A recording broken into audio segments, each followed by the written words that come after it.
Guys are मैं आ चुका हूँ तुम सबके लिए सीए फाउंडेशन का सबसे पहला चैप्टर रिकॉर्ड करने के लिए। सबसे पहला चैप्टर तुम्हारे सिलेबस का है ना। कैसे हो आप लोग सब?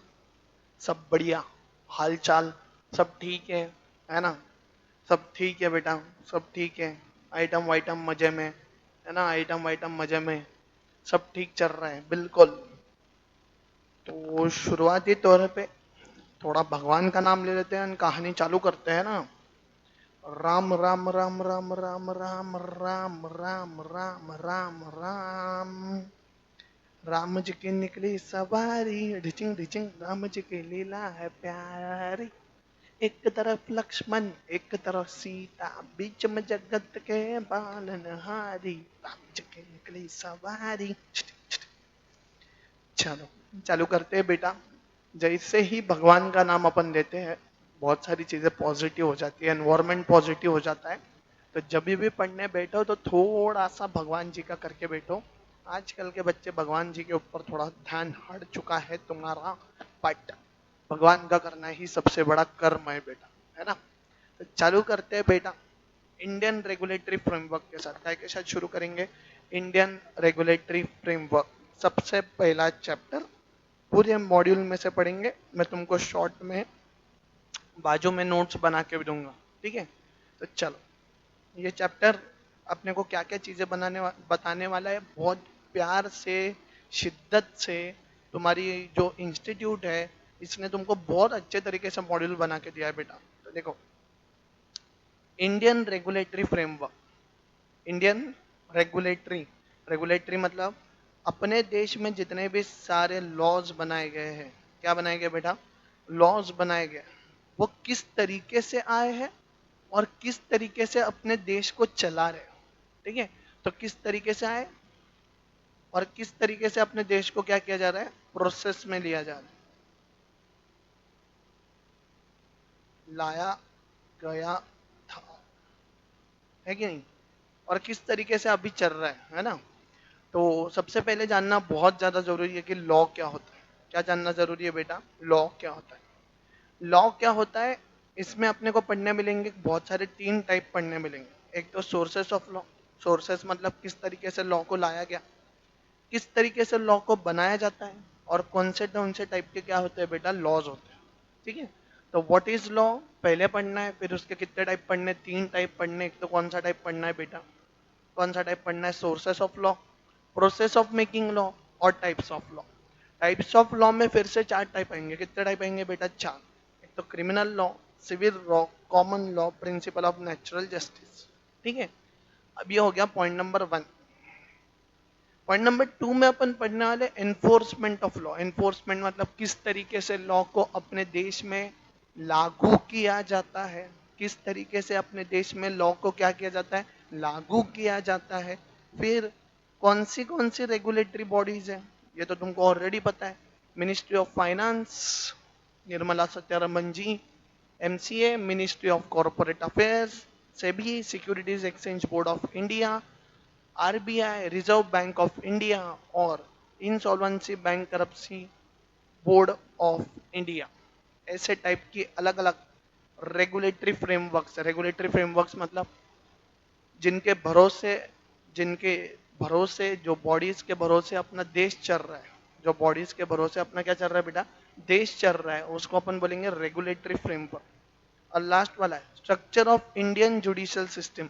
जुडिशियल मतलब ही, जुडिशियल मतलब ही कोर्ट्स, अलग अलग कोर्ट्स, अलग अलग कोर्ट्स में अलग अलग कौन होते हैं, जजेस। किस तरीके से कोर्ट्स है अपने, ये सारी चीजें अपन ये चैप्टर में पढ़ने वाले हैं, ठीक है। तो इंट्रोडक्शन तो नहीं पढ़ेंगे, व्हाट इज लॉ से पढ़ना चालू करेंगे, ठीक है। व्हाट इज लॉ, चलो चालू करते हैं चैप्टर। सब जन ध्यान देंगे मेरे पास बहुत शिद्दत से। तुम लोग आखिरी तक ये चैप्टर देखोगे सब जन, ठीक है। आज कंप्लीट होता है कि कल कंप्लीट होता है देख लेंगे, जो भी है whatsoever, but we will try to make it one shot.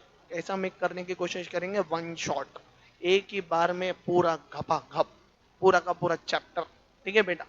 तो आते हैं व्हाट इज लॉ पे, सब जन ध्यान देंगे। चलो कुछ कुछ बातें बताओ, हाँ कुछ कुछ बातें बताओ, व्हाट इज लॉ।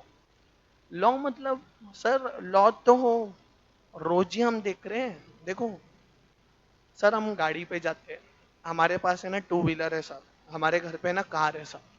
तो हम जब घर से निकलते, जब हम घर से निकलते तो आसपास कहीं पे तो भी सिग्नल हमको नजर आता है। आसपास कहीं पे तो भी सिग्नल हमको नजर आता है। जो सिग्नल पे हमने रुकना चाहिए, जो सिग्नल पे हमने रुकना चाहिए, बट अगर हम लोग रुकते नहीं हैं तो लॉ को हम लोग क्या कर रहे हैं, ब्रेक कर रहे हैं। अच्छा, सिग्नल पे रुकना चाहिए, ये तुम्हारे लिए क्या है बेटा? ऑब्लिगेशन। ऑब्लिगेशन मतलब ही क्या है तुम्हारी? ये ड्यूटी है ना? तो लॉ इज व्हाट? एक ऑब्लिगेशन है। लॉ मतलब भी क्या होता है? एक ऑब्लिगेशन। ऑब्लिगेशन मतलब तुम्हारी क्या है? ड्यूटी। ड्यूटी मतलब तुमको उसको फॉलो करना पड़ेगा। उसको तुमको क्या करना पड़ेगा? फॉलो करना पड़ेगा, है ना? सिग्नल पे रुकना, ये फॉलो करना बहुत ही ज्यादा क्या है बेटा? जरूरी। अच्छा, फॉलो करना है ऐसे किसने बताया? गवर्नमेंट ने बताया। फॉलो करना है ऐसे किसने बताया? गवर्नमेंट ने करना है। अच्छा, सिग्नल पे रुकना था बट तुम लोग सिग्नल पे रुके हुए हो नहीं हो, तो बताओ ना कहीं तुम लोग वेलफेयर को अफेक्ट कर रहे हो कि नहीं कर रहे हो? कहीं ना कहीं तुम लोग काय को अफेयर कर रहे हो बेटा? Welfare. Welfare of the state, है ना? मतलब तुम लोग रूल्स को ब्रेक कर रहे हो साथ में।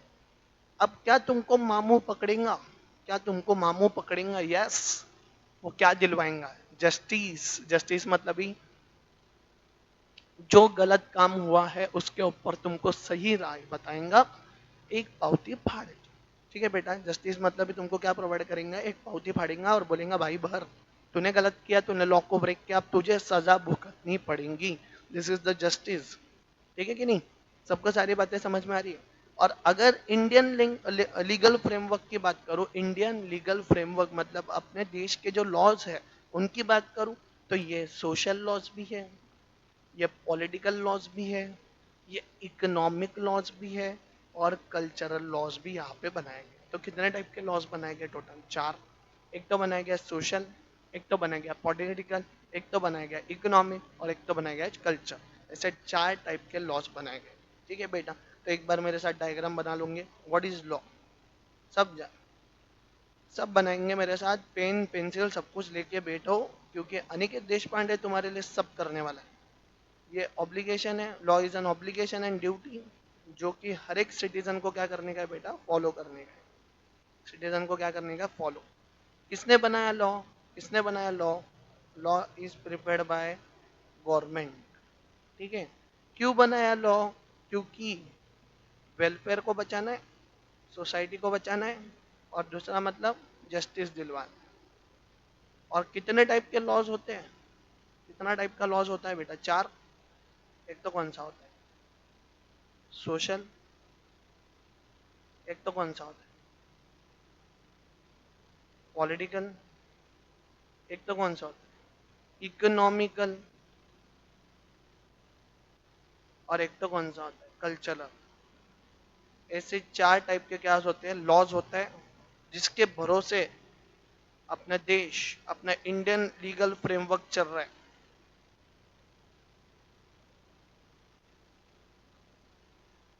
ठीक है? ये हो गया व्हाट इज लॉ।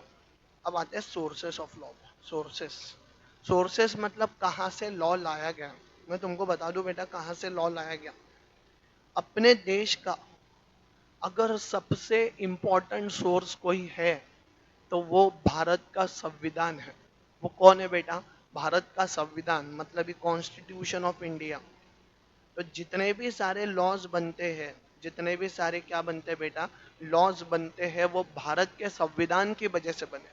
तो बताओ मेन सोर्स कौन सा हो गया यहाँ पे? मेन सोर्स, मेन मतलब सबसे इंपॉर्टेंट सोर्स जहाँ से लॉ बना हुआ है, that is constitution of India, जो कि अपने बाबा साहेब अम्बेडकर जी ने बनाया था। बहुत ही अच्छे तरीके से उन्होंने ये फ्रेमवर्क किया हुआ है। जितनी भी सारी कमिटीज उनके साथ बैठी थी, सब ने मिलकर बहुत प्यारे तरीके से ये कॉन्स्टिट्यूशन को बनाया। ठीक है? आगे क्या बोलता है? अच्छा, मेन सोर्स तो समझ में आ गया सर कि कॉन्स्टिट्यूशन की वजह से क्या बनते हैं? लॉ बनते हैं। तो बट सर ये बताओ, लॉ बनाता कौन है? लॉ बनाता कौन है? लॉ बनाते हैं पार्लियामेंट, है ना। हाल ही में तुमको पता होगा, हाल ही में तुमको पता होगा सभी को, नए नए एक्ट्स आ गए, सीआरपीसी सीपीसी हट गए, सिविल प्रोसीजर कोड, है ना, क्रिमिनल प्रोसीजर कोड, इसको हटाया गया और उसकी जगह पे अब नए एक्ट्स लाए गए। तो क्या वो पहले पार्लियामेंट के पास गए थे? पार्लियामेंट मतलब ही किसके पास? लोकसभा और राज्यसभा, ठीक है कि नहीं। लोकसभा और कौन बेटा? राज्यसभा। और लास्ट बंदा जो आता है जिसका अप्रूवल के बिना कोई भी लॉ अपने देश में पास नहीं हो सकता, that is president, that is president, ठीक है। तो बनाता कौन है लॉ? एक तो पार्लियामेंट बनाता है, ठीक है, फिर स्टेट असेंबली बनाती है, असेंबली बराबर लिखना बेटा, है कि नहीं। फिर प्रेसिडेंट्स को फॉलो किया जाता है। प्रेसिडेंट मतलब पीछे वाले जो केसेस सॉल्व हुए थे, पीछे वाले जो क्या हुए थे बेटा, केसेस सॉल्व हुए थे, अगर सिमिलर टाइप की केस आ रही है, जैसे मेरी और तुम्हारी एक केस हुई थी, ठीक है, मैंने तुम्हारे कान पट्टियां सिखाड़ी थी बेटा, क्या सिखाड़ी थी? कान पट्टियां, तुमने मेरे खिलाफ कोर्ट ऑफ लॉ में क्या डाल दी? केस डाल दी। और सेम केस फिर से हुई है, तुमने किसी के कान पट्टियां मार दी। तो बताओ क्या पीछे वाला डिसीजन जो अपने केस का डिसीजन था, वही डिसीजन क्या तुम्हारे केस के लिए भी यूज हो सकता है? यस सर, क्यों नहीं, क्योंकि केस केस ही है, सिमिलर नेचर। तो जो पीछे वाले डिसीजन आने वाले डिसीजन के लिए इस्तेमाल होते हैं उसको बोला जाता है प्रेसिडेंट्स। फिर जुडिशियल डिसीजन, जुडिशियल मतलब है कौन सा वाला बेटा? जजेस का डिसीजन, ठीक है। फिर custom and uses, custom and uses मतलब रीति और रिवाज, है ना, पुरखों से जो चलते आ रहा है। दिवाली आई, दिवाली बनाओ, होली आई, होली बनाओ, ईद आई, ईद बनाओ। तो ये जो है पुराने जमाने से चलते आ रहा है और ये चलते आएगा, are the custom and usages. ये सबको सारी बातें क्लियर है। पैराग्राफ नंबर 1, पैराग्राफ नंबर 1 सब जन पढ़ेंगे, क्या बोलता है? मेन सोर्स कौन सा है? Constitution of India. लॉ कौन बनाता है? पार्लियामेंट बनाता है, स्टेट असेंबली बनाता है, प्रेसिडेंट्स बनाते हैं, जुडिशियल डिसीजन और कस्टम और यूजेस, ये सारे लोग क्या बनाते हैं बेटा? लॉ, ठीक है। आगे क्या बोलता है? पैराग्राफ नंबर 2 क्या बोलता है देखो, अपन इंडियंस ये ऑलरेडी अवेयर है कि अपनी पार्लियामेंट्री डेमोक्रेसी मतलब जो पार्लियामेंट बोलेगा, जैसा जनहित में जारी है उसी को लॉ माना जाएगा, उसी को क्या माना जाएगा बेटा? लॉ माना जाएगा, ठीक है। और पार्लियामेंट्री डेमोक्रेसी किसके हिसाब से चलती है? किसके बलबूते पे? पार्लियामेंट्री मतलब अपने लोकसभा और राज्यसभा किसके बलबूते पे चलते हैं? कॉन्स्टिट्यूशन, कॉन्स्टिट्यूशन के बेसिस पे। क्योंकि कॉन्स्टिट्यूशन में ही सारे बेसिस है, सारे बेसिस मतलब सारे लॉज कहाँ से लाए गए? कॉन्स्टिट्यूशन में से। और इसको सोर्स भी माना गया है सभी लॉ का। इसको क्या माना गया है? सोर्स भी माना गया है सभी लॉज का। सोर्स मतलब सभी जितने भी एक्ट बनेंगे अपने देश में वो सिर्फ काय के हिसाब से बनेंगे? कॉन्स्टिट्यूशन ऑफ द इंडिया, ठीक है। अब देखो कॉन्स्टिट्यूशन के हिसाब से लॉ बनते हैं, पर बनाता कौन है? पार्लियामेंट बनाता है। कौन बनाता है? पार्लियामेंट। तो क्या हाल ही में कभी ना कभी इलेक्शन हुए होंगे? यस, अभी अभी कुछ सालों पहले, कुछ दिनों पहले, कुछ सालों पहले इलेक्शन हुए थे। तो क्या अपन जाके वोट डालते हैं बेटा? वोट डालते हैं कि नहीं, है ना। अपन जाके क्या डालते हैं? अपना अंगूठा वहां पे लगाते हैं, फिर अपने को मिलती है यहाँ पे शाही, वो क्या होता है बेटा? वोट। तो अपन अपने रिप्रेजेंटेटिव्स को चूज करते हैं। अपन अपने किसको बेटा? रिप्रेजेंटेटिव्स को चूज करते हैं। एक तो काय के लिए? पार्लियामेंट के लिए, मतलब लोकसभा और राज्यसभा के लिए। और एक तो लेजिस्लेटिव असेंबली मतलब विधानसभा के लिए। अच्छा, Lok Sabha Rajya Sabha is at central level and legislative assembly at state levels, ठीक है। सबको सारी बातें क्लियर? साथ में this representative of people make the laws in parliament और in the state assembly as the case में भी। जो तुमने जो लोगों को वोटिंग डाल के चूज किया है, वही लोग अपने देश के लिए क्या बनाने वाले हैं? लॉज। एक तो पार्लियामेंट में या फिर स्टेट असेंबली में ये लोग क्या बनाने वाले हैं बेटा? लॉ बनाने वाले हैं, ठीक है। इसलिए ही पार्लियामेंट को अल्टीमेट लॉ मेकिंग बॉडी माना गया है। कैसा माना गया बेटा? अल्टीमेट लॉ मेकिंग बॉडी, क्योंकि जितने भी लॉज बनेंगे अगर पूरे देश में एप्लीकेबल करने हैं तो वो केस में पार्लियामेंट में तुमको जाना ही पड़ेगा, पार्लियामेंट के बिना तुम्हारा पत्ता तक हिल नहीं सकता। जितना भी लॉ पास हुआ है पार्लियामेंट में वो पूरे के पूरे इंडिया में एप्लीकेबल होता है। अरे सेंट्रल लेवल है, पार्लियामेंट में अगर लॉ पास हुआ तो कोई वो सिर्फ दिल्ली के लिए एप्लीकेबल नहीं होने वाला है, जम्मू कश्मीर से लेके कन्याकुमारी तक सबको ये लॉ क्या हो जाएगा बेटा, एप्लीकेबल। और जो भी लॉ पास होता है स्टेट लेजिस्लेशन में, जो भी लॉ कहाँ पास होता है बेटा, स्टेट लेजिस्लेशन में, मतलब ये अपने विधानसभा में, मतलब ये अपने विधानसभा में, वो सिर्फ एक पर्टिकुलर स्टेट को एप्लीकेबल होगा। वो सिर्फ कहाँ पे एप्लीकेबल होगा, पर्टिकुलर स्टेट में एप्लीकेबल होगा। क्या पैराग्राफ नंबर 2 सबको क्लियर है? अरे यस सर, समझ में आ गया है सर हमारे। देखो ना, पॉइंट नंबर 1 2 तो मैंने बना दिया था, पॉइंट नंबर 3 बना के बता दो।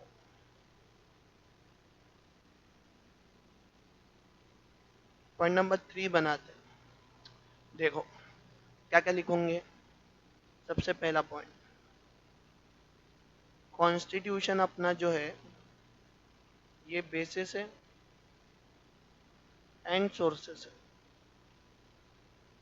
ठीक है। फिर फोर्थ पॉइंट, अपन अपने रिप्रेजेंटेटिव खुद से इलेक्ट करते, we the people of India, है ना। खुद से ही किसको चूज करते, रिप्रेजेंटेटिव्स। रिप्रेजेंटेटिव्स मतलब वोट डाल के जिनको तुमने अपॉइंट किया वही तुम्हारे कौन है बेटा, रिप्रेजेंटेटिव। कितने लोग लॉज बनाते हैं, पूरे देश के लिए बनाना है तो कौन बनाएगा, पार्लियामेंट। और अगर कोई स्टेट के लिए बनाना है तो कौन बनाएगा, स्टेट असेंबलीज। स्टेट के लिए बनाना है तो कौन बनेगा, स्टेट असेंबलीज। तो parliament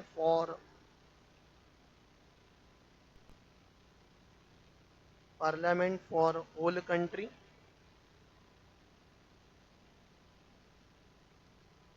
and for state. Clear है सबको यहाँ तक? बड़े आगे, आगे बढ़ते हैं, आ जाओ। आगे क्या बोलता है देखो, the state government of India act 1935, constitution आने से पहले 1947 में कॉन्स्टिट्यूशन आया था, उसके पहले क्या आया था, government of India act 1935 was passed by Parliament of United Kingdom is the procedure for the Constitution of India।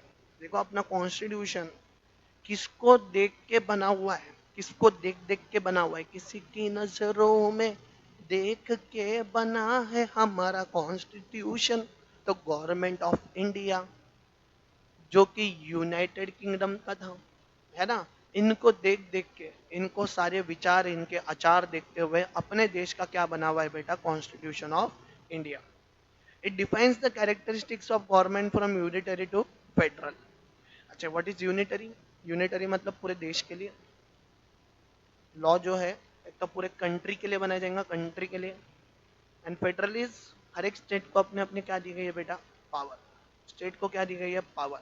मतलब स्टेट भी लॉज बना सकता है और पूरी कंट्री भी क्या बना सकती है, लॉज। जैसे तुमने कोविड में देखा होगा ना कि कुछ स्टेट में कोविड बहुत ज़्यादा था, जैसे राजस्थान था, महाराष्ट्र था, गोवा था, यहाँ पे बहुत ज़्यादा कोविड था।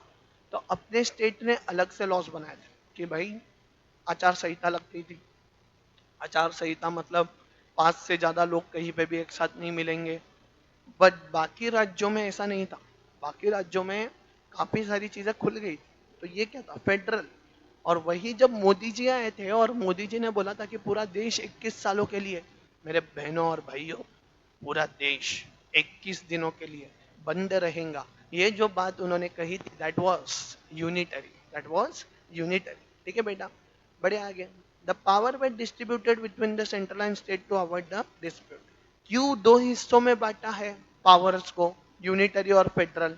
क्योंकि जो डिस्प्यूट हो जाएगा, क्या हो जाएगा बेटा, डिस्प्यूट हो जाएगा सेंट्रल और स्टेट मतलब यूनिटरी और फेडरल के बीच में, उसको रोकना था। इसके लिए बेटा देश के लॉज को कितने लोगों के हाथ में दिया गया, दो। इन 1937, इन 1937 देखो एक्ट पास हुआ था गवर्नमेंट ऑफ इंडिया का 1935 में, 2 साल आगे आ गए अपन। The federal court was established and the jurisdiction of appellant, original और adversary। सुप्रीम कोर्ट एस्टैब्लिश होने से पहले, हाई कोर्ट एस्टैब्लिश होने से पहले और भारत को ना ये मिलने से पहले, इंडिपेंडेंस मिलने से पहले कोर्ट हुआ करते थे। क्या हुआ करते थे बेटा? कोर्ट, जो कि ब्रिटिश ने बनाए। किसने बनाए थे? ब्रिटिश ने। और सबसे बड़ा अगर कोई कोर्ट था वो टाइम पे तो उसका नाम था फेडरल कोर्ट। कौन सा था? Federal court. कौन से जमाने की बात कर रहा हूं मैं? भारत का संविधान भरने से पहले, अपने को इंडिपेंडेंस मिलने से पहले। ठीक है। अच्छा, ये फेडरल कोर्ट एस्टेब्लिश हुआ था 1937 में। इसके पास एपेलेंट, एपेलेंट का मीनिंग समझते हो? जैसे अगर मैं कोई कोर्ट से सेटिस्फाइड नहीं हूँ तो मैं आने वाले कोर्ट के पास क्या डाल सकता हूँ? अपील। अपील मतलब पुराने कोर्ट से सेटिस्फाई ना होने की वजह से अपन आने वाले बड़े कोर्ट के पास जा। ठीक है। ओरिजिनल, ओरिजिनल मतलब पहली बार केस लेना। और एडवाइसरी, एडवाइस देगा तुमको, है ना? कोर्ट का काम ही है तुमको क्या देना बेटा? एडवाइस देना। ठीक है। आगे क्या बोलते हैं? The power of appellate jurisdiction extended to civil and criminal court. अच्छा, ये जो पावर थी ना एपेलेंट वाली, ये दोनों भी इंक्लूड करती। तुम्हारा केस सादा सुदा इंडिविजुअल क्यों ना हो तो भी तुमको एप्लीकेबल होगा, और क्रिमिनल मर्डर गर्डर क्यों ना हो तो भी तुमको क्या हो जाएगा बेटा? एप्लीकेबल। ठीक है। जो एडवाइसरी वाला पॉइंट था, कौन सा वाला पॉइंट था? एडवाइसरी वाला पॉइंट था। Extend to the power of federal court to advise the governor general in the matter of the public opinion. Advice देने का काम किसको करता था? ये गवर्नर जनरल। तुमने लगान पिक्चर देखी होंगी, लगान पिक्चर। लगान पिक्चर में जिसके साथ अपनी मैच लगी थी, क्या लगी थी बेटा? मैच लगी थी। क्या वो बंदा गवर्नर जनरल था या नहीं था? था। उसको एडवाइस देने का काम कौन करता था? फेडरल कोर्ट करता था। कौन करता था बेटा? Federal court. फेडरल कोर्ट रफली कितने सालों तक चला? 12 साल। और कितने केसेस उसने सॉल्व किए? 151 केसेस सॉल्व किए। कितने केसेस सॉल्व किए बेटा? 151। ठीक है। फेडरल कोर्ट को बाद में, कॉन्स्टिट्यूशन आने के बाद, आज के डेट में वो फेडरल कोर्ट को क्या माना जाता है बेटा? सुप्रीम कोर्ट माना जाता है। मैंने पहले ही बताया, फेडरल कोर्ट कॉन्स्टिट्यूशन आने से पहले बड़ा कोर्ट था। अब उसकी जगह पे चेंज होके कौन सा कोर्ट आ गया है? Supreme court. क्या सबको पैराग्राफ नंबर 3 क्लियर है? यस सर, क्लियर है, बिल्कुल क्लियर है सर, कोई दिक्कत ही नहीं है। चलो तो बता दो अपना, सब जन बताएंगे अपना कॉन्स्टिट्यूशन ऑफ इंडिया, अपना कॉन्स्टिट्यूशन ऑफ इंडिया कौन से एक्ट के हिसाब से बना है? गवर्नमेंट ऑफ इंडिया एक्ट 1935 के हिसाब से बना है। ठीक है। उसके बाद आगे, कॉन्स्टिट्यूशन आने से पहले 1935 के बाद 1937 में, ये बिफोर लिख देता हूँ यहाँ पे, मतलब याद रहेगा तुमको। 1937 में कौन सा कोड बनाया गया था? कौन सा कोड बनाया गया था बेटा? कौन सा कोड बनाया गया था? फेडरल कोड बनाया गया था। कौन सा कोड बनाया गया था बेटा? फेडरल कोड बनाया गया था। ठीक है। फेडरल कोर्ट के पास कितने टाइप की पावर्स थी? 3 टाइप की पावर्स थी। एक तो कौन सी थी? एपलेंट। एक तो कौन सी थी? एपलेंट। एक तो कौन सी थी? ओरिजिनल। और एक तो कौन सी थी बेटा? एडवाइसरी, एडवाइस देने का। अच्छा, चलो बताओ, एडवाइस किसको देता था? Director general. क्या नाम था उसका? एडवाइस किसको देता था? गवर्नर जनरल को, जीजी को, गौतम गंभीर, गवर्नर जनरल को देता था। ठीक है। और एपेलेंट जो था, इसमें दोनों टाइप के केसेस लेता था ये। एक तो कौन से लेता था? सिविल भी, और एक तो क्रिमिनल भी। दोनों टाइप के केसेस लेता था ये। तो सबको सारी परिभाषा क्लियर है बेटा? कितने सालों तक चला फेडरल कोर्ट? कितने सालों तक? 12 ईयर्स। और कितने केसेस उसने सॉल्व किए? 151 केसेस उसने सॉल्व किए। आज के डेट में यह फेडरल कोर्ट को ही क्या बोला जाता है? क्या बोला जाता है बेटा? Supreme court. क्या बोला जाता है बेटा? Supreme court. कुछ तो गलत हो गया स्पेलिंग में, चेंज कर देते हैं, कोई दिक्कत नहीं है।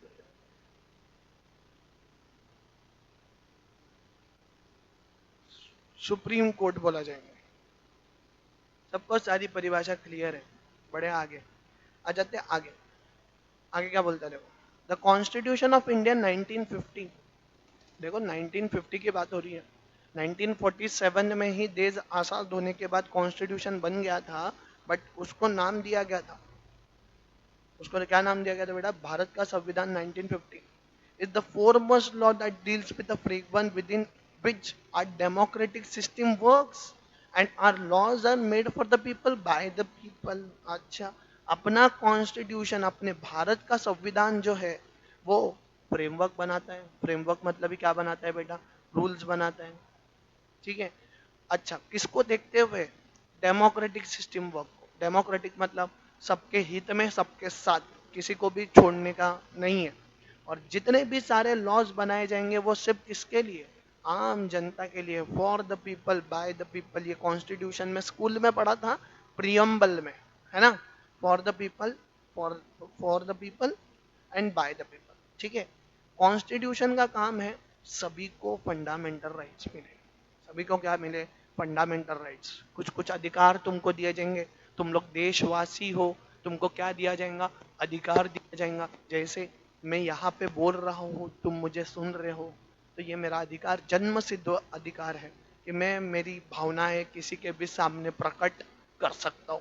मुझे कहीं पे घूमने जाना है इंडिया में, कहीं पे भी कोई किसी का लाला, किसी के बाप का लाला मुझे रोक नहीं सकता, है ना। किसी के साथ मैं सेक्सुअल हरासमेंट कर सकता हूँ क्या, नहीं, गलत काम है, ऐसा काम करने का नहीं है, ठीक है कि नहीं बेटा।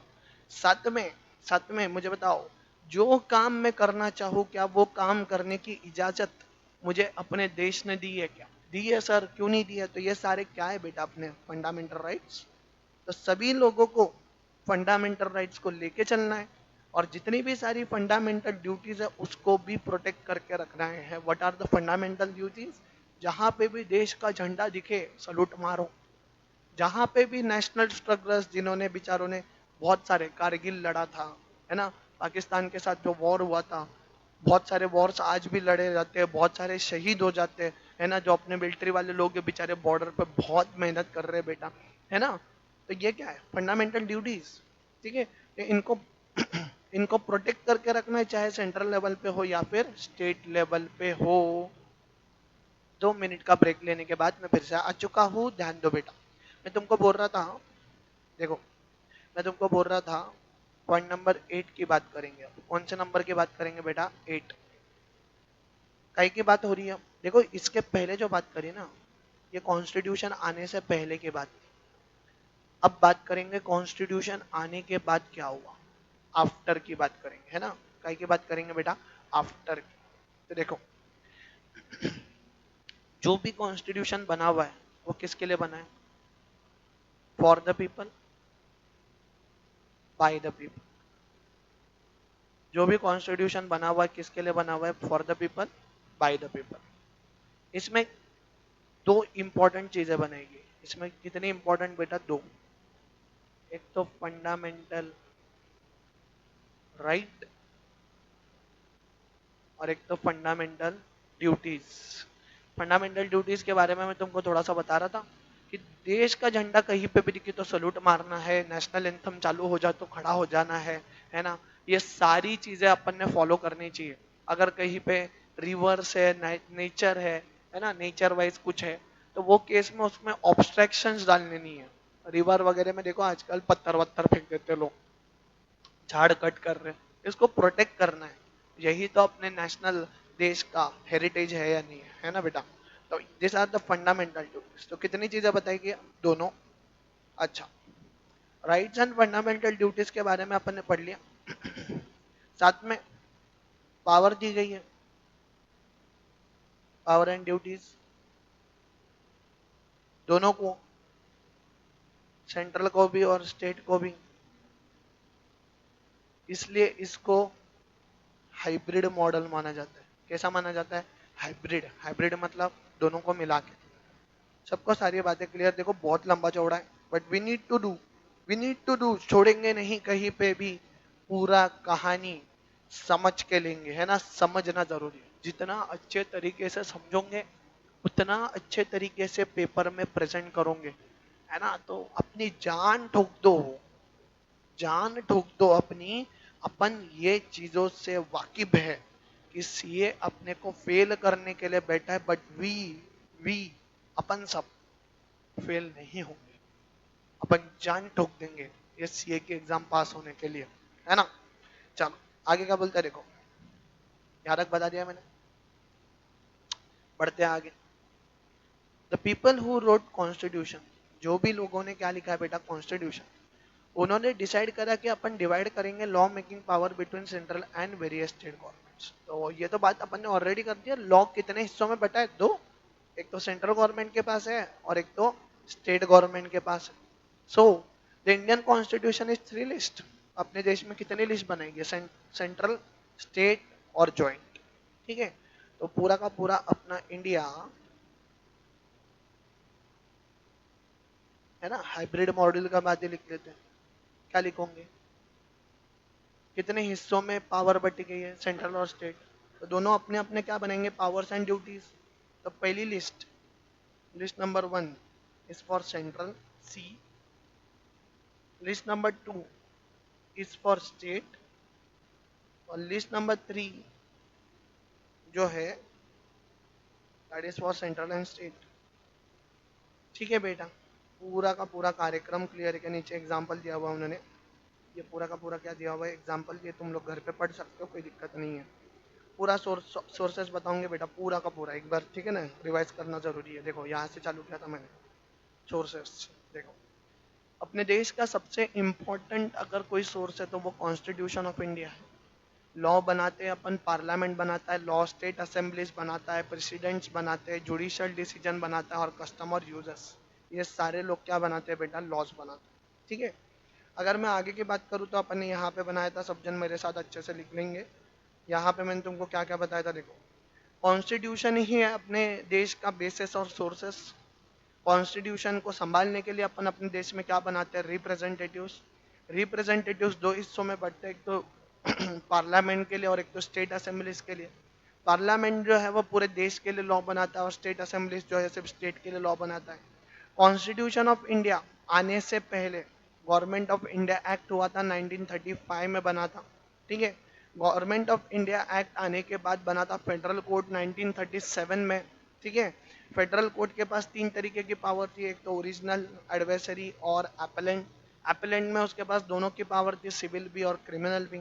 एडवाइस देता था वो गवर्नर जनरल को। फेडरल कोर्ट अपने देश में 12 सालों तक चला, 151 केसेस उसने लड़ी, और उसके बाद में देश में आ गया सुप्रीम कोर्ट।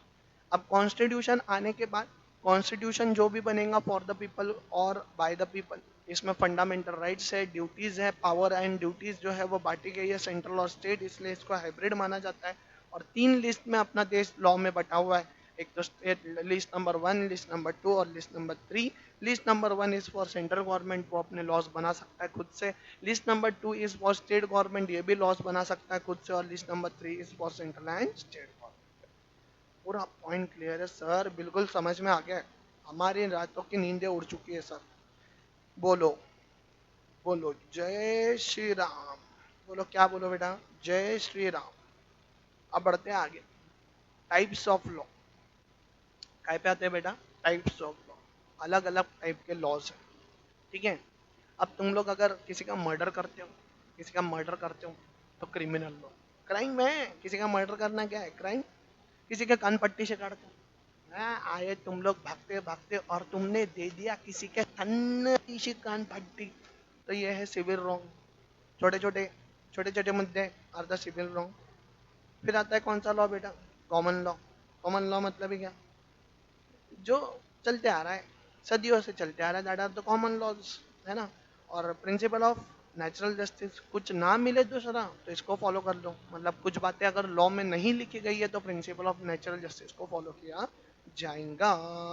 तो कितने टाइप के लॉज है? चारों का अपन बना लेते डब्बा। ये अपना सीआरपीसी मतलब क्रिमिनल के लिए, ये अपना सीपीसी। ठीक है, फिर कौन सा था? Common law. यहाँ से बनाते कॉमन लॉ, यहाँ से मार लेते एक लाइन, ये लाइन बराबर मारी जाएंगी। ये आ गया कॉमन लॉ। और कौन सा था बेटा? Natural justice. ठीक है, अब धीरे धीरे करके पढ़ेंगे और पूरा किस्सा मैं तुमको लिख के दूंगा यहाँ पे, ध्यान दो। पहले पढ़ते हैं। क्या बोला भाई, देखो। Criminal law is concern with law pretending to the violation of rules और पब्लिक रॉन्ग और पनिशमेंट ऑफ द सेम। ठीक है, अगर देश के जो लॉज बने हुए, देश के जो लॉज बने हुए, जैसे देश में लॉ बना हुआ है, किसी के साथ छेड़छाड़ करना, किसी को धमकाना, किसी को मारना, किसी को पब्लिकली धोना, इस लॉ को ब्रेक करना। तो अगर तुम लोग लॉ को ब्रेक कर रहे हो, वायलेशन कर रहे हो, या फिर पब्लिकली रॉन्ग कर रहे हो। पब्लिकली रॉन्ग मतलब, जैसे फॉर एग्जांपल देखो जरा, तुम्हारे आसपास, तुम लोग मेरा चैनल पे ये देख रहे हो, तुम लोग मेरा लॉ का लेक्चर देख रहे हो, तुम्हारे खिड़की के बाहर, तुम्हारे दरवाजे के बाहर क्या बेटा, बहुत सारी लाइट लगी हुई है रास्तों पे, है ना, that are called as street lights. क्या स्ट्रीट लाइट तोड़ना सही है कि गलत है? गलत है। कल उठ के तुम लोग स्ट्रीट लाइट अगर तोड़ दो ना, तो उसको पब्लिक रॉन्ग बना जाएगा। क्यों? क्योंकि किसके हित में बनी है? सभी के लिए। तो तुम्हारे अकेले के लिए बनी है क्या? नहीं, स्ट्रीट लाइट सभी के लिए, जो भी रास्ते पे से आएगा जाएगा सभी के लिए। तो अगर तुम लोग लॉज को ब्रेक करते हो, पब्लिक रॉन्ग करते हो, तो वो केस में क्या तुमको पनिशमेंट होंगी? यस, कोर्ट तुमको क्या देगा बेटा? पनिशमेंट। Point number 1। ठीक है, क्रिमिनल लॉ जो है अलग अलग एक्ट में आते हैं, जैसे आईपीसी, एक तो सीआरपीसी। ठीक है, तो कितनी जगह पे क्रिमिनल रॉन्ग को बताया गया बेटा? क्रिमिनल रॉन्ग को कितनी जगह पे बताया गया, डिफाइन किया गया? 2 जगह पे।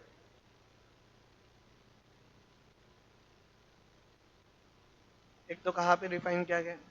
IPC, Indian penal code. Indian penal code is that place जहाँ पे पनिशमेंट बताई जाती है कि कौन से क्राइम के लिए कितना punishment. Is a Indian penal, penal मतलब ही पनिशमेंट कोड। और दूसरा मतलब कहाँ पे बताया गया? सीआरपीसी। तो जो सारी चीज़ें सीआरपीसी में नहीं आती है, मतलब जो सारी चीज़ें क्रिमिनल प्रोसीजर कोड में रह गई थी, या जिनका जिक्र पनिशमेंट करना रह गया था कि कौन से क्राइम के लिए कितनी पनिशमेंट है, ये बताना रह गया था, वो सारी चीज़ें आईपीसी में डाली गई। तो क्रिमिनल लॉ कितने हिस्सों में बटा हुआ है? 2। एक तो आईपीसी और एक तो सीआरपीसी। ठीक है, अब देखो, अगर मैं आईपीसी की बात करूँ, आईपीसी की बात करूँ, इधर लिख देता हूँ बेटा, पॉइंट नंबर 2 का ए। मैं काय की बात कर रहा हूँ? आईपीसी की बात करूँ, इंडियन पिनल कोड की बात करूँ, तो ये क्राइम बताता है, उसके नेचर बताता है और पनिशमेंट बताता है। क्राइम मतलब क्या गुनाह तुमने किया है, किस तरीके का वो है, और उसके लिए तुमको क्या मिलेंगी? पनिशमेंट। ये बताया गया है आईपीसी में। और सीआरपीसी में क्या बताया गया, देखो जरा। Whereas CRPC defines the exhausting procedure for executing the punishment of the crime. किस तरीके से तुमको पनिशमेंट दिया जाएगा? एग्जीक्यूटिंग क्राइम मतलब क्या, एग्जीक्यूटिंग पनिशमेंट मतलब क्या, कि किस तरीके से तुमको क्या दी जाएंगी? पनिशमेंट। ये कहाँ पे बताया गया बेटा? सीआरपीसी। तो एक बार पूरा सीआरपीसी बताऊंगे, और इसमें क्या क्या आता है वो भी एग्जाम्पल उन्होंने दे। देखो, murder, rape, theft, fraud, cheating, assault, ये सारी चीजें कहाँ में आती है बेटा? क्रिमिनल प्रोसीजर कोड में। This are the examples. Clear है? क्लियर है? Point number 1, yes sir. तो एक बार पूरा सीआरपीसी मतलब क्रिमिनल लॉ सब्जेक्ट, अगर तुम लोग लॉ को वायलेट करते हो, पब्लिक रॉन्ग करते हो, तो तुमको हो जाएंगे पनिशमेंट। क्रिमिनल लॉ जो है वो 2 हिस्सों में बंटता है, 2 लॉज बने हुए क्राइम के लिए, एक तो आईपीसी और एक तो सीआरपीसी।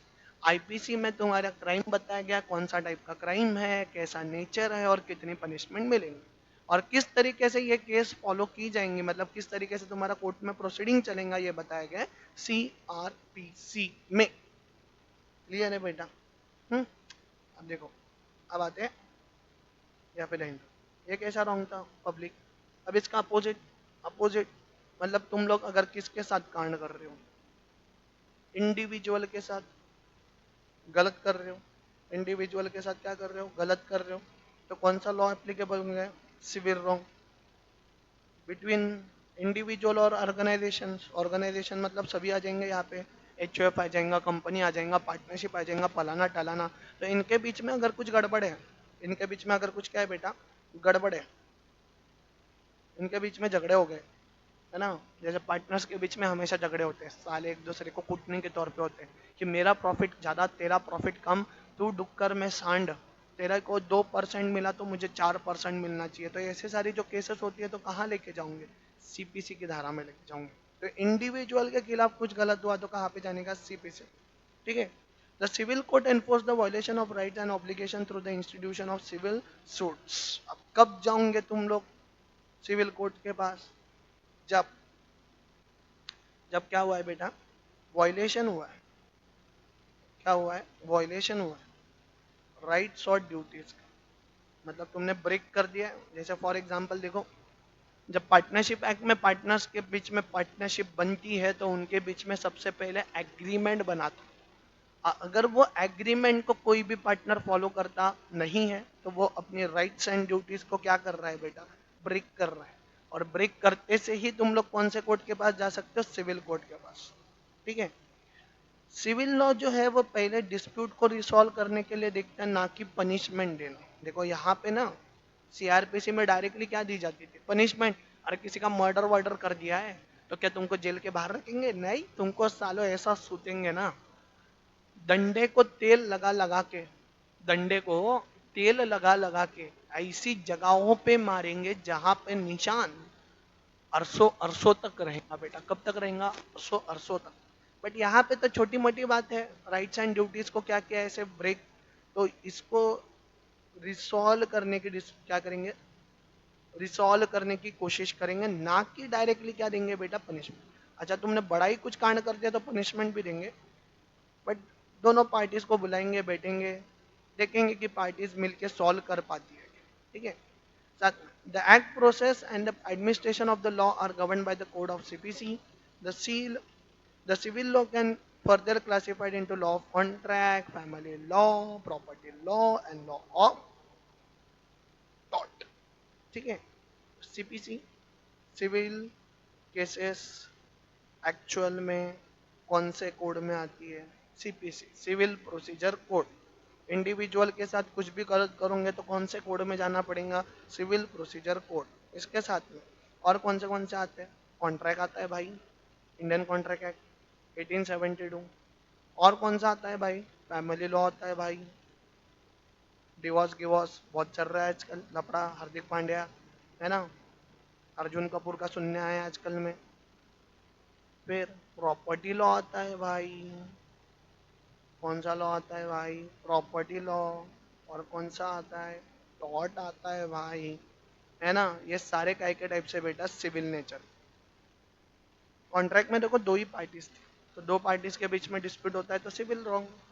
फैमिली में डिवोर्स हो रहा है, फैमिली डिस्प्यूट है कि किसी के साथ किसी की सास किसी को छेड़ रही है, कोई बहू किसी को डांट रही है, माता-पिता को त्रास दे रही है, हाँ तो फैमिली मैटर।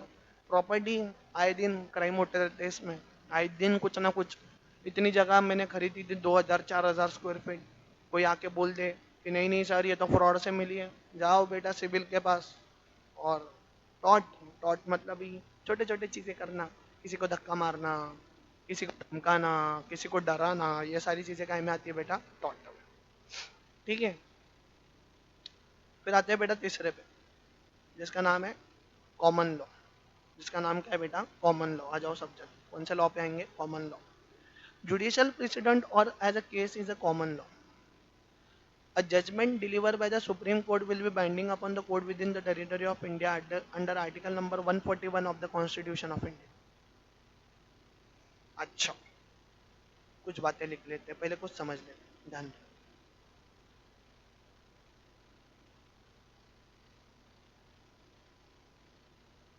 जुडिशियल प्रेसिडेंट्स मतलब जो भी कोर्ट ने डिसीजन दिया, जुडिशियल मतलब कौन था बेटा, जजेस। तो जजेस ने जो क्या दिया decision,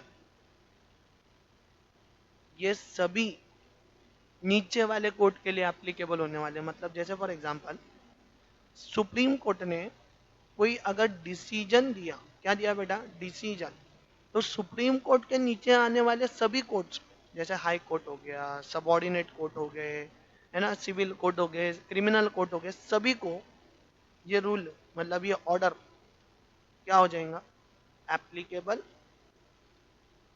as per section 141, as per section 141। तो क्या सबको पॉइंट क्लियर है? कॉमन लॉ मीन्स लॉ जहां पे बड़े कोर्ट ने जो डिसीजन दिया है वो सभी कोर्ट्स के ऊपर क्या होने वाला है बेटा? एप्लीकेबल होने वाला है। Is a common law. ठीक है। फिर द डॉक्ट्रिन ऑफ स्टेट डिसेंडेंस is the principle supporting common law. The doctrine of state descendants is the principle supporting common law. It is a Latin phrase that means to stand by what is decided. Doctrine of state decisions enforces the obligation of courts to follow the same principle of justice established by the previous decision while running a case where the facts are similar or on the four legs. अब देखो, common law एक British ने लाए हुए doctrine के ऊपर है। Doctrine मतलब ये मैक्सिम, मैक्सिम मतलब ये रूल। ठीक है। कौन से रूल के ऊपर है बेटा? स्टेयर, स्पेलिंग देख लेते, गलत नहीं होना चाहिए। क्या स्पेलिंग है बेटा? Stare decisis, decisis, stare decisis. इसका मीनिंग क्या होता है देखो। जैसे फॉर एग्जांपल दो बंदे हैं, दोनों के बीच में हुआ था डिस्प्यूट। दो बंदे हैं, दोनों के बीच में होता झगड़ा, दारू पे से झगड़ा हुआ था दोनों का। काय पे से झगड़ा हुआ था? दारू। ये दारू की बोतल तेरी है या मेरी है, ये देखते देखते एक ने दूसरे के टकले पे फोड़ दिया दारू की बोतल, भन्नरी सी। ठीक है। दूसरा बंदा चला गया कोर्ट ऑफ लॉ में। अब बताओ मुझे, दारू की बोतल किसी के टकले पे फोड़ना, ये क्या जीवन में ये केस में पहली बार हुआ? ना मुन्ना ना, ये बहुत बार हो चुका है। तो स्टे डिसेंडिस बोलता है कि अगर ऐसे फैक्ट वाली केस, अगर ऐसे फैक्ट वाली केस पहले भी हुई है, कब हुई है बेटा? पहले भी हुई है, तो वो केस में जो डिसीजन पहले दिया था ना, जो डिसीजन क्या क्या था पहले दिया था ना, पहले वाले केसों पे, वही डिसीजन ये वाली केस को भी देना पड़ेगा। तो कॉमन है, देखो समझ में आ रहा है? कॉमन है, कॉमन। पहला डिसीजन बाद में का डिसीजन दोनों सेम, तो कैसा लॉ हो गया? Common law. सबको सारी परिभाषा क्लियर है? Point number 1, 2, 3। अब आते हैं बेटा नेचुरल जस्टिस। कौन से जस्टिस पे? नेचुरल। एक बार कॉमन लॉ मुझे बता दो सब जन। What is common law? Common law एकदम इजी है। ये बोलता है जुडिशल प्रेसिडेंट्स को फॉलो करो। जुडिशल प्रेसिडेंट्स मतलब होते हैं कि बड़े कोर्ट ने दिया हुआ डिसीजन सभी कोर्ट्स के ऊपर क्या हो जाएगा? सभी मतलब नीचे आने वाले कोर्ट्स के ऊपर क्या हो जाएगा बेटा? लागू हो जाएगा। आर्टिकल सेक्शन नंबर कौन सा है? 141। ठीक है। फिर आगे अगर बात करूँ तो स्टेट डिसेंडी पे बताया गया, बोलता है कि अगर तुम्हारी केस पहले ऐसे ही हुई थी जैसे अभी हुई है, तो वो केस में सेम फैक्ट्स के ऊपर अगर तुम्हारी केस डिसीजन सेम फॉलो किया जाएगा जो पहले इसमें दिया गया था। ठीक है। और लास्ट वाले पॉइंट पे आते हैं बेटा, ध्यान दो सब जन यहाँ पे, नेचुरल जस्टिस। देखो किताबों के पन्नों में जो लिखा हुआ है, देखो लॉ के अगर तुम लोग बुक देखो तो करोड़ों बुक बनी हुई है। कितने बुक बने हो बेटा? करोड़ों। तो क्या हर बार ये करोड़ों बुक ही काम में आएंगी? ऐसा नहीं है। कुछ बार जजेस को ये पन्नों के बाहर जाके डिसीजन देना पड़ता है। कुछ बार जजेस को ये पन्नों के बाहर मतलब what is not written, what is not written पे जाके क्या देना पड़ता है बेटा? डिसीजन देना पड़ता है। जो चीजें लिखी नहीं गई है, बट दोनों पार्टीज को देख के जो डिसीजन दिया जाएगा, दोनों पार्टीज को देख के जो डिसीजन क्या किया जाएगा? दिया जाएगा।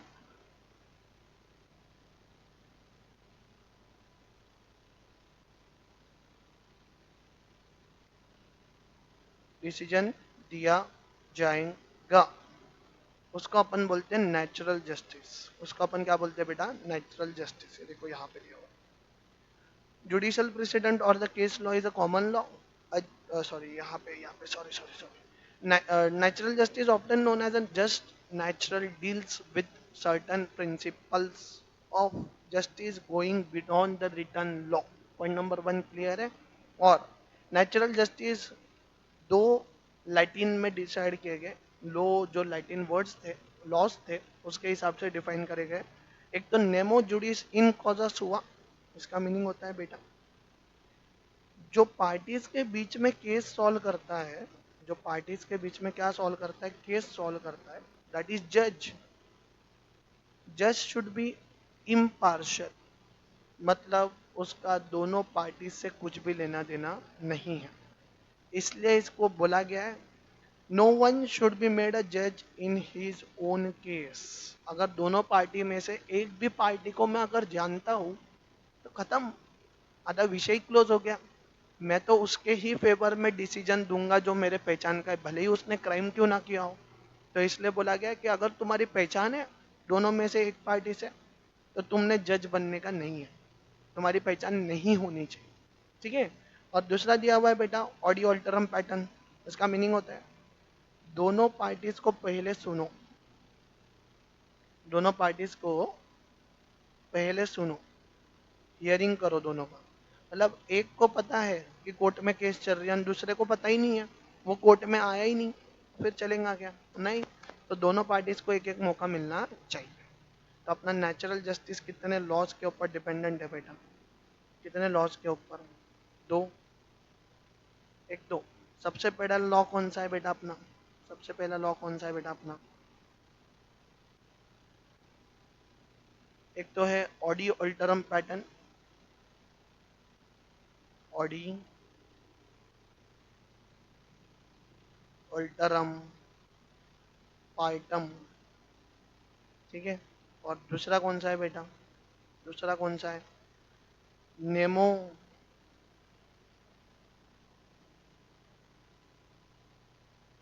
नेमो जुडिक्स इन कॉजस हुआ।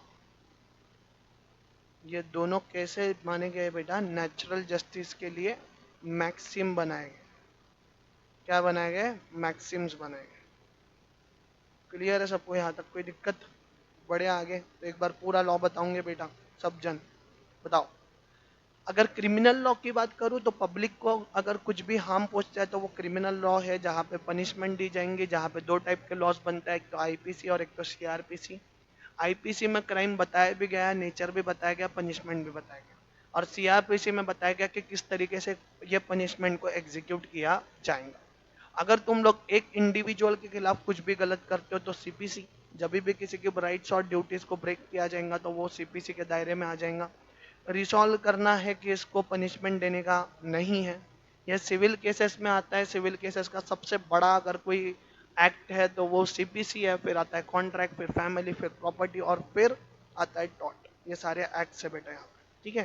फिर उसके बाद आता है बेटा कॉमन लॉ। कॉमन लॉ की अगर बात करूँ तो कॉमन लॉ में आता है जुडिशियल प्रेसिडेंट्स, मतलब पुराने वाला डिसीजन ही जो है वो आने वाले डिसीजन के लिए इस्तेमाल करो। और सबसे वाले कोर्ट ने अगर कोई डिसीजन दिया हो तो वो सभी कोर्ट्स के ऊपर क्या हो जाएगा बेटा? एप्लीकेबल हो जाएगा। नेचुरल जस्टिस, नेचुरल जस्टिस मतलब जो चीजें कोर्ट में लिखी हुई नहीं है, पन्नों में लिखी हुई नहीं है, उसको देखते हुए अगर कोई डिसीजन दिया जा रहा है तो उसको बोलेंगे नेचुरल जस्टिस। इसमें दो टाइप के मैक्सिम आते हैं, एक तो ऑडियो अल्टरम पैटर्न और एक तो नेमो जुडिक्स इन कॉजा सुआ। क्लियर है? बढ़े आगे। अब देखो आगे आते हैं बेटा, आगे आ जाता है। अरे ये कहाँ आ गया? ये कहाँ आ गए हम, मोहित साथ साथ चलते। चलो इधर ध्यान। Enforcing the law, enforcing the law. अरे सर हमको तो ये थोड़ा सा लिंक लग गया है सर। We know. इन्फोर्स कौन करता है लॉ? पार्लियामेंट। पार्लियामेंट में कौन कौन था? राज्यसभा और लोकसभा। लोकसभा में और राज्यसभा में अलग अलग टाइप की कौन होती हैं? मिनिस्ट्रीज, है ना? तो अलग अलग टाइप की मिनिस्ट्रीज जो है अपने देश में वही तो लॉज बनाती है। और किसके सामने रखती है? सबके सामने रखती है। तो देखो हर साल झोला लेके एक औरत आती है। हर साल झोला लेके एक औरत आती है जिसका नाम है निर्मला सीतारमण जी, जो कि अपने देश की मिनिस्ट्री ऑफ फाइनेंस है। फाइनेंस मतलब कितना पैसा देश में आया, जीडीपी बढ़ी, एनडीपी बढ़ा, क्या हुआ देश में, कितना पैसा अपने देश के विकास के लिए लगने वाला है, कितना फार्मर्स को दिया जाएगा, ये सारी बातें रिकॉर्ड करने वाली अगर कोई औरत है तो दैट इज निर्मला सीतारमण जी। ठीक है। देखो अब यहाँ पे अपने को कुछ बातें दी गई है। तो सबसे पहले मिनिस्ट्री ऑफ फाइनेंस के बारे में पढ़ेंगे, फिर अलग अलग ministry of department of finance आते हैं बेटा, कॉर्पोरेट अफेयर्स, ये वो सब कुछ दिया हुआ है। तो सारी अपन मिनिस्ट्रीज अभी पढ़ेंगे। और देखो चैप्टर जो है बहुत ही जल्द क्या होने वाला है बेटा, समाप्त। क्या होने वाला है बेटा, समाप्त। I hope you people are enjoying this. ठीक है, चलो आ जाओ मिनिस्ट्री ऑफ फाइनेंस पर। Is the ministry within the government of India concern with the economic of the India serving the treasure of India. अच्छा बताओ, ministry of finance किसके लिए काम कर रहा है, अपने देश के लिए, मतलब ही अपने गवर्नमेंट ऑफ इंडिया के लिए। क्या इकोनॉमी को बढ़ा रहा है कि घटा रहा है, बढ़ा रहा है। तो इकोनॉमी ऑफ द इंडिया के लिए काम कर रहे हैं, इकोनॉमी ऑफ द इंडिया के लिए काम कर रहे हैं। और क्या ये ट्रेजरर है या नहीं है, क्या है बेटा, ये ट्रेजरर है अपना। देश को आर्थिक परिस्थिति से सुधारने के लिए अगर कोई मिनिस्ट्री है तो वो कौन है, मिनिस्ट्री ऑफ फाइनेंस। ठीक है, साथ में in a particular it is concern in itself with taxation, financial regulation, financial institution, capital market, central and state finance and union budget. अब देखो जब आती है ना निर्मला सीतारमन जी, ये देखो निर्मला सीतारमन जी आ गई है पार्लियामेंट के सामने। फरवरी के महीने में होता है ये, हर फरवरी के महीने में आता है तुम्हारा बजट तुम्हारे सामने, देश के सामने। ठीक है, तो क्या क्या चीज़ों में बारे में बात करेंगी निर्मला सीतारमन जी, टैक्स के बारे में, डायरेक्ट टैक्स और इनडायरेक्ट टैक्स, किसका भाव बढ़ा किसका भाव घटा, कितने टैक्स तुमको आने वाले सालों में पे करना पड़ेगा ये बताएंगे।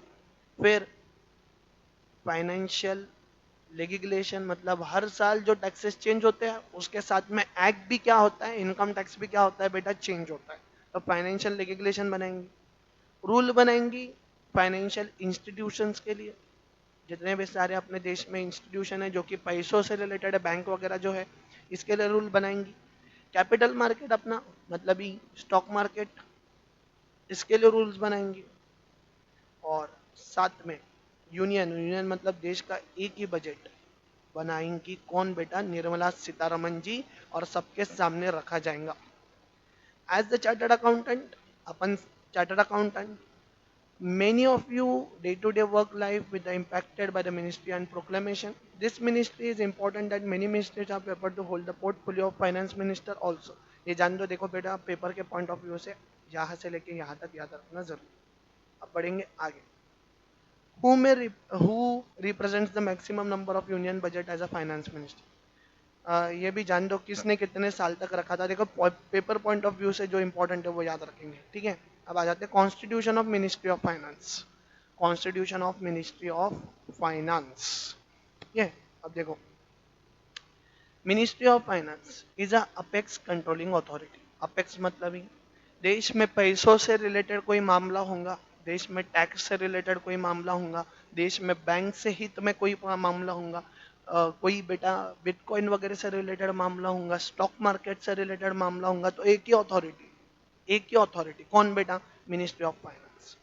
ये सेंट्रल लेवल पे, कौन से लेवल पे बेटा, सेंट्रल लेवल पे चार टाइप की सर्विसेज प्रोवाइड करती है मिनिस्ट्री ऑफ फाइनेंस। कितने टाइप की सर्विसेज प्रोवाइड करती है, चार। रेवेन्यू सर्विस, इनकम को जनरेट करने की सर्विस, हर साल का अकाउंट और ऑडिट देती है कि कितना खर्चा किया हमने देश के ऊपर। इकोनॉमिक सर्विस देती है, जीडीपी एनडीपी पे ध्यान रखती है। और civil account service, army navy वालों के लिए जो अकाउंट्स बनते हैं उसका अकाउंटिंग बनाती है। ठीक है, चार टाइप की सर्विसेज प्रोवाइड करती है। ठीक है, साथ में also the apex controlling authority है, तो अपन ने देखा one of the central commercial service namely the Indian cost accountant management service. ठीक है, पांच टाइप की सर्विसेज है इन शॉर्ट, चार तो अपन ने देख ली, रेवेन्यू हो गया, ऑडिट हो गया, इकोनॉमिक्स हो गया, सिविल हो गया, और लास्ट कौन सा है, इंडियन कॉस्ट एंड मैनेजमेंट, मतलब ये अपना CMA है ना, कॉस्ट, पर्टिकुलर पेन का कॉस्ट कितना है ये निकालने वाला बंदा जो होता है वो दैट इज CMA। ठीक है, बड़े बेटा आगे, बड़े आगे, पानी पी लेते थोड़ा सा, 2 मिनट का ब्रेक लेते हैं, देन वी विल रिज्यूम। चलो आगे बढ़ेंगे बेटा, पानी वानी पी के आ गया हूँ मैं, तुम लोग भी आए होप सो पी के आ गए होंगे सब जन। लंबा चौड़ा लेक्चर नहीं बनने वाला है, बस एक 15-20 मिनट की बात बची है, बस कहानी क्लोज, है ना। एक ही शॉट में, वन शॉट में, रप्पा रप, विषय क्लोज। चल, तो अभी अभी जो बेटा अपन ने मिनिस्ट्री ऑफ फाइनेंस के बारे में देखा, जो कि 4 या 5 टाइप की सर्विसेज प्रोवाइड करती है